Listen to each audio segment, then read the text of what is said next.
আমি অ্যাস্ট্রোলজার দেবদূত জ্যোতি। আজকে আপনাদেরকে বলবো সন্তান প্রাপ্তির যোগ জন্মকুণ্ডলিতে। অনেকের সন্তান হচ্ছে না, বিবাহ হয়ে গেছে, সন্তান হচ্ছে না। এর পিছনে যেমনি একটা কারণ থাকে, সেটা হলো যে হয়তো মেডিকেলি আনফিট, তার সন্তান হবে না। মেডিকেলি আনফিট হতে গেলেও সেটা কিন্তু জন্মকুণ্ডলিতে সেই যোগ থাকতে হবে। বা দেখা যাচ্ছে মেডিকেলি ফিট, কোনো প্রবলেম নেই, কিন্তু সন্তান বারবার মিসক্যারেজ হয়ে যাচ্ছে, সন্তান আসছে না।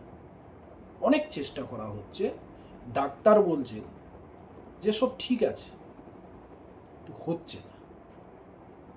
সেটাও কিন্তু জন্মছকে সেই যোগটা থাকে। অর্থাৎ স্বামী এবং স্ত্রী উভয়েরই জন্মছকে সন্তান প্রাপ্তির যোগ আছে কিনা সেটা আগে শিওর হতে হয়, অর্থাৎ হচ্ছে কনফার্ম হতে হয়। কারণ যদি কারোর জন্মছকে সন্তান প্রাপ্তির যোগ না থাকে, কখনোই তার সন্তান হবে না। আবার দেখা যায় লেট করে সন্তান হয়, অর্থাৎ দেখা যাচ্ছে বিবাহের 5 বছর পর, 7 বছর পর গিয়ে সন্তান হলো। তো সেটারও কিন্তু কারণ থাকে জন্মছকে। যখনই লেট হচ্ছে, দেরি করছে, তার মানে শনি। আমরা জন্মছকে পঞ্চম ঘর থেকে আমরা সন্তানের স্থান ধরি। প্রথম হচ্ছে সন্তান, ফার্স্ট চাইল্ড হচ্ছে প্রথম সন্তান আমরা ধরি জন্মছকের পঞ্চম ঘর থেকে। জন্মছকে 12টা ঘর থাকে, তার মধ্যে 5 নম্বর ঘর থেকে আমরা প্রথম সন্তান দেখি। দ্বিতীয় সন্তান আমরা 7 নম্বর ঘর থেকে দেখি। তো সেটা অন্য ব্যাপার। সন্তানের যে মেন কারক প্ল্যানেট, অর্থাৎ হলো জীবকারক প্ল্যানেট হলো বৃহস্পতি। তো বৃহস্পতিকে সেই যোগের মধ্যে থাকতে হবে, অর্থাৎ সন্তান প্রাপ্তির যে যোগ, সেই যোগের মধ্যে বৃহস্পতিকে থাকতে হবেই। তার সাথে মঙ্গল এবং তার সাথে শুক্র। মঙ্গল হচ্ছে এনার্জির কারক, শক্তির কারক, এবং তার সাথে হলো শুক্র। শুক্র হচ্ছে ভালোবাসার কারক, রোম্যান্সের কারক। তো সন্তান প্রাপ্তির জন্য শুক্র, মঙ্গল এবং হলো বৃহস্পতি, এদের অবদান থাকতে হবে। অর্থাৎ ওই যোগটা এই 3টে গ্রহ মিলেই যেন তৈরি করে। যদি কারো জন্মছকে দেখা যায় এই যোগের মধ্যে শনি কোনোভাবে ইনভলভ হয়ে গেল, তাহলে দেখতে হবে তাহলে আপনারা এটা ধরে রাখুন যে সহজে কিন্তু সন্তান আসবে না, অনেক পরে সন্তান আসবে। রাহু যদি কোনোভাবে ইনভলভ হয়ে যায়, তাহলে বুঝতে হবে যে আপনাদের সন্তান আসার ক্ষেত্রে বারবার মিসক্যারেজ হওয়ার একটা কিন্তু আশঙ্কা থেকেই যাবে। এরপরে বলবো যে সন্তান হচ্ছে প্রাপ্তিতে বাধা তখনও আসে যদি এই প্ল্যানেটগুলো দুর্বল হয়। অর্থাৎ আপনার জন্মছকে দেখা যাচ্ছে যে সন্তানের যোগ আছে, শনিও ইনভলভ নেই, রাহুও ইনভলভ নেই, পুরো ভালো একদম জন্মছক, তা সত্ত্বেও সন্তান হচ্ছে না। তখন দেখতে হবে দশা। এটা কি জিনিস? দশা হচ্ছে সময়। অর্থাৎ দেখতে হবে যে সেই দশাটা, অর্থাৎ সেই সময়টা এখন চলছে কিনা সন্তানের।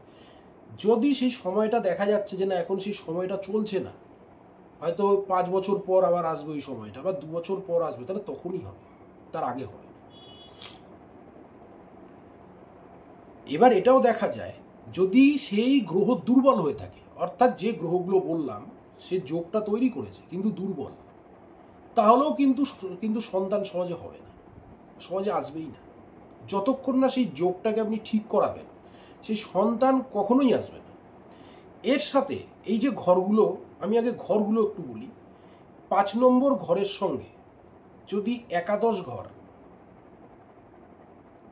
লগ্নপতি এবং তার সাথে আপনার জন্মছকের যেটা মেন লগ্নকুণ্ডলীর যে 5th হাউস যে অধিপতি প্লাস বৃহস্পতি যদি আপনার জন্মছকের যে সপ্তাংশ যে বর্গকুণ্ডলী আছে সেখানে যদি এই দুটো গ্রহ এবং সেখানকার যে পঞ্চমপতি এই তিনজন যদি ভালো যোগ তৈরি করে বা স্ট্রং থাকে তাহলে আপনি নিশ্চিন্তে থাকবেন আপনার সন্তান হবে।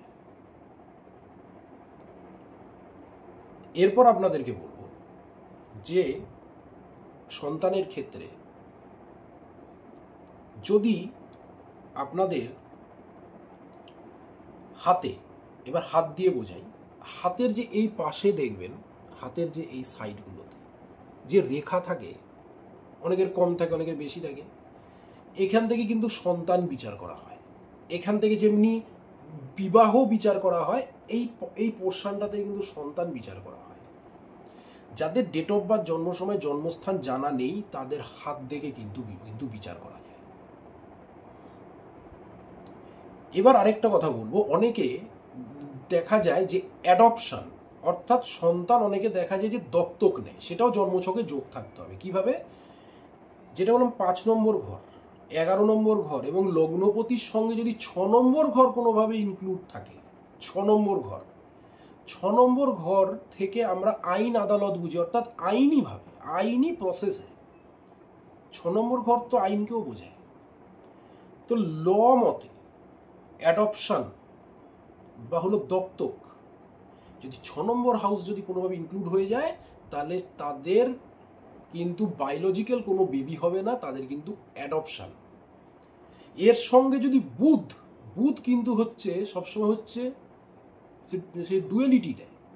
বুধ কোনোভাবে যদি এর মধ্যে ইনভলভ হয়ে যায় তাহলে কিন্তু এটাও দেখা যায় যে নিজের বায়োলজিক্যাল বেবি থাকা সত্ত্বেও, সন্তান থাকা সত্ত্বেও তারা আবার আরেকটা অ্যাডপ্ট করলো, এটাও দেখা যায়। তো একটা জন্ম ছক, একটা হাত দেখে সব কিন্তু জানিয়ে দেয়া যায় কবে সন্তান হবে কিনা। আগে দেখতে হবে সন্তান হবে কিনা। যদি সন্তানের যোগ না থাকে আপনি যাই করে নিন, যা কিছুই করে নিন, যত টোটকা করুন, উপায় করুন, আপনি ঠাকুর বাড়ি দেখান, আপনি তান্ত্রিক করুন, কোনোভাবে কিচ্ছু হয় না।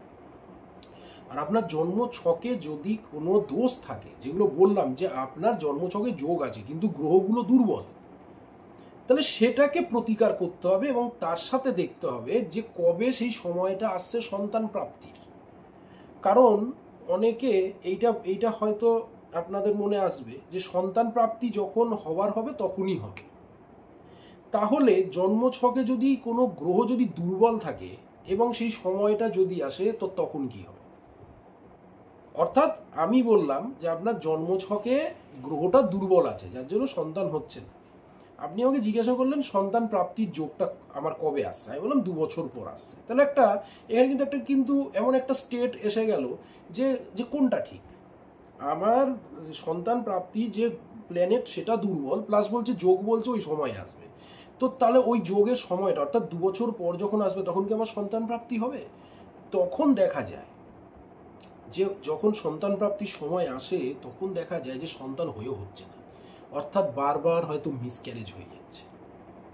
বা এটাও দেখা যায় যে ওই সময়তে যেহেতু গ্রহগুলো দুর্বল আছে কোনো না কোনোভাবে একটা বাধা পড়বে, হয়তো মিসক্যারেজ হলো না, কেউ কালো জাদু করে তন্ত্রমন্ত্র করে কোনো বাজে গুণিন তান্ত্রিককে দিয়ে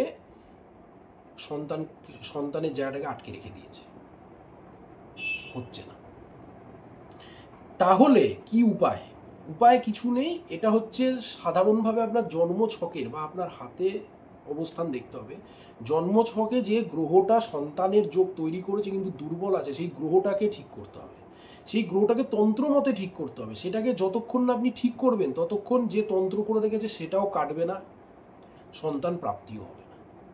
অর্থাৎ কেউ তন্ত্র করে আপনার সন্তানের জায়গাটাকে আটকে রেখে দিয়েছে, কোনোভাবেই সন্তান হচ্ছে না। আপনি জানেন যে কে করেছে, আপনি শিওর যে কেউ করেছে, আপনি অনেক তান্ত্রিকের কাছে গেছেন গিয়ে ওটাকে আপনি কাটাতে পারছেন না। কেন পাচ্ছেন না? কারণ আপনি আপনার গ্রহটাকে ঠিক করেননি। ওই গ্রহটা খারাপ আছে বলেই সে তন্ত্র করে আটকে রেখেছে। আপনি যতক্ষণ না আপনার এই সন্তান প্রাপ্তির গ্রহটাকে ঠিক করাবেন ততক্ষণ অবধি কোনো তন্ত্রে কাজ করবে না। এটাই হলো মেন জিনিস। তো বন্ধুরা, ভিডিওটা ভালো লাগলে অবশ্যই লাইক করুন এবং সবার কাছে এই ভিডিওটাকে ছড়িয়ে দিন। যারা নিজের ভাগ্য সম্পর্কে জানতে চাইছে, কোনো জটিলতা সমস্যার মধ্যে খুব বাজেভাবে আপনি জড়িয়ে রয়েছেন, গাইড যদি লাগে আপনারা আমার সাথে কন্ট্যাক্ট করতে পারেন। আজ এ অবধি, ধন্যবাদ।